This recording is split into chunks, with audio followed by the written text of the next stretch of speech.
ఈ రోజే డౌన్లోడ్ చేయండి. మీ ఫేవరెట్ షోస్ చూడండి.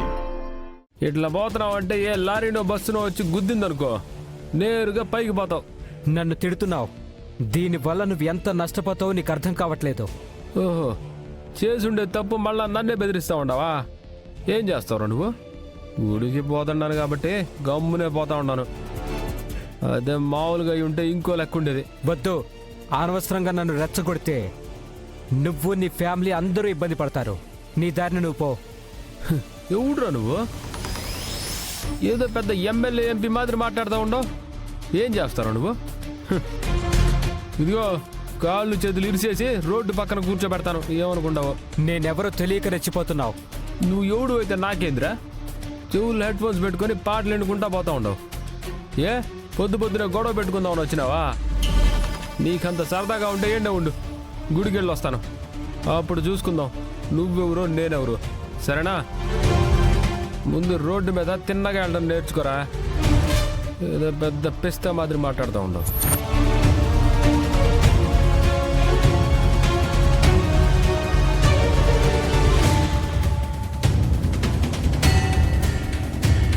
రేయ్, నేనెవరో తెలియక ఏదేదో వాగేశావు. దీనికి ఖచ్చితంగా పెనాల్టీ పడుతురా. నేనెవరో నీకు అర్థం కావాలా? అర్థమయ్యేలా చేస్తాను.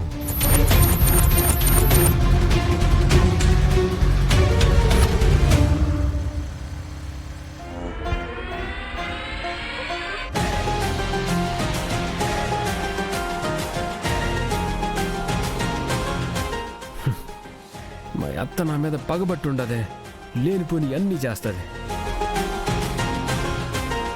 శుభ్రంగా ప్యాంట్ వేసుకుని వస్తే సరిపోయేదానికే ఈ పంచోడు తగిలిచ్చినది.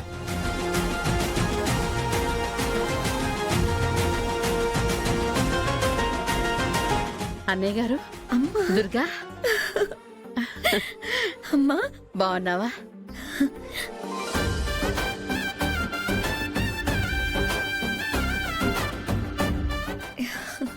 ఏమ్మా, నీ ఆరోగ్యం ఎలా ఉంది? బాగుందన్నయ్య. మీరు చిన్నమ్మాయి ఉన్నారు, విజయశాంతి ఎక్కడమ్మా? అదిగో ఆ గుడి మెట్లకి బొట్లు పెడుతోంది.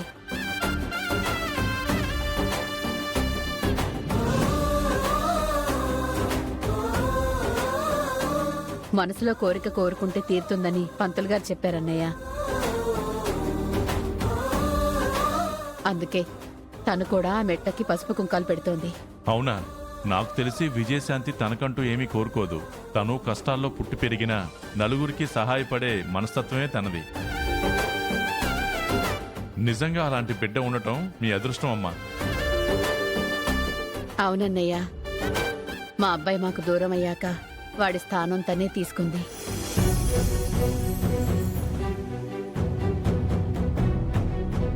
తనెంత కష్టపడుతుందో మాకు తెలియనివ్వదు. మాకు కూడా ఎప్పుడూ కష్టం రానివ్వలేదు. కష్టం విలువ తెలిసిన వాళ్ళు ఆ కష్టం అవతల వాళ్ళు పడాలని కోరుకోరమ్మా. అందులోనూ విజయశాంతిలంటే ఓ మంచి మనసున్న అమ్మాయి.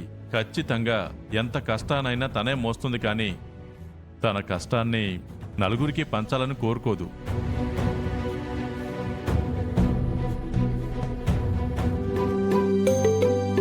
రేయ్, ఎంతసేపురా? కార్లో మేము ముంగటొచ్చేసినావో, బైక్లో ఏమో ఇంత ఆలస్యంగా వచ్చినావో? నీ పుణ్యమే. కట్టినావుగా పంచి ఒకటి. బైక్ తోలాలంటే బైక్ అడ్డం పడతా ఉండదు, నడుస్తూ ఉంటే కాళ్ళకు అడ్డం పడతా ఉండదు. అడ్డం పడితే పడినది కానీ చూడు ఎంత చక్కగున్నావో ఈ డ్రెస్సులో.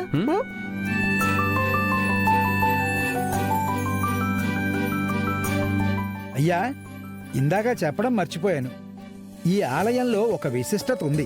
భక్తులు ఎవరైనా సరే తమ కష్టాలని కోరికలని మనసులో చెప్పుకొని ఆ గుడిమెట్లకి పసుపు కుంకుమలు పూసినట్లయితే వారి కోరిక తీరుతుందని భక్తులందరి నమ్మకం.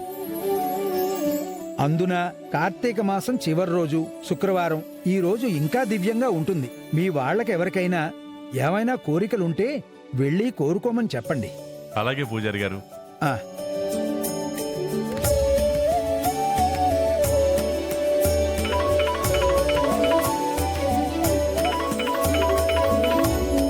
హలో.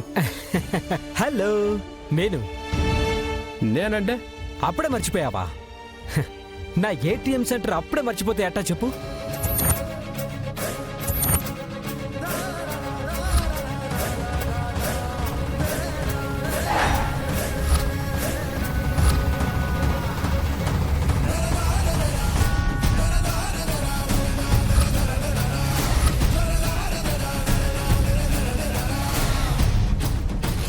రే, గుడికొచ్చుండి గుడికాడ ఫోన్ లేంది, ఫోన్ పెట్టు ముందు.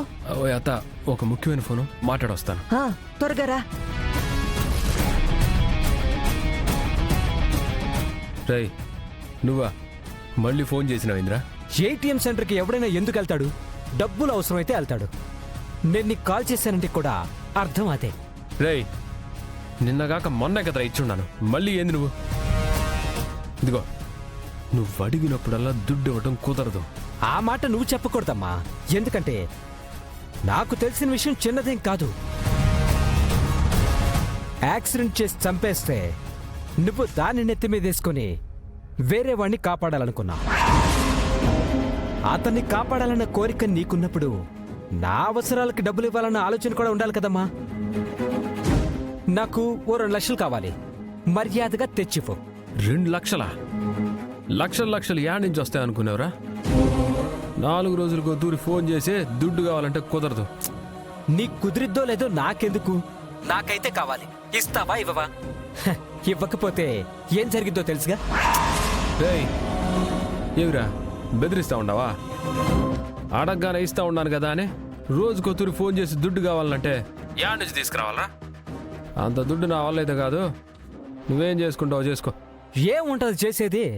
ఈ విషయం మీ ఇంట్లో వాళ్ళకి తెలిస్తే దానివల్ల ఎంత నష్టమో నాకంటే నీకే బాగా తెలుసమ్మా. నష్టమో కష్టమో నీ బోటోళ్ళకి అంత భయపడతా కూర్చోవడం నా వల్ల కాదు. నా దగ్గర అయితే దుడ్డు లేదు. నువ్వేం చేసుకుంటావో చేసుకో.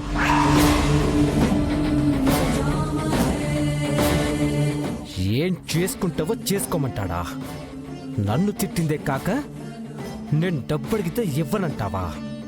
అయిపోయావురా. నన్ను రెచ్చగొట్టి పెద్ద తప్పు చేశావు. నా కోపం వస్తే ఎలా ఉంటుందో నీకు అర్థమయ్యేలా చేస్తాను.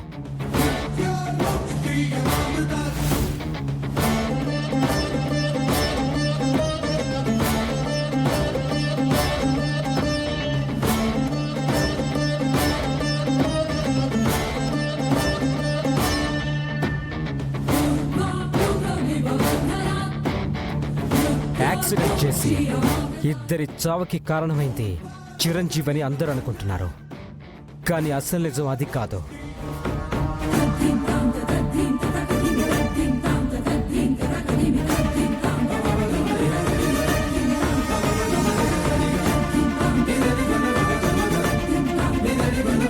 ఆ యాక్సిడెంట్ చేసింది చిరంజీవి అన్న. కానీ ఈ చిరంజీవి యాక్సిడెంట్ తను చేశానని అందరినీ నమ్మించాడు.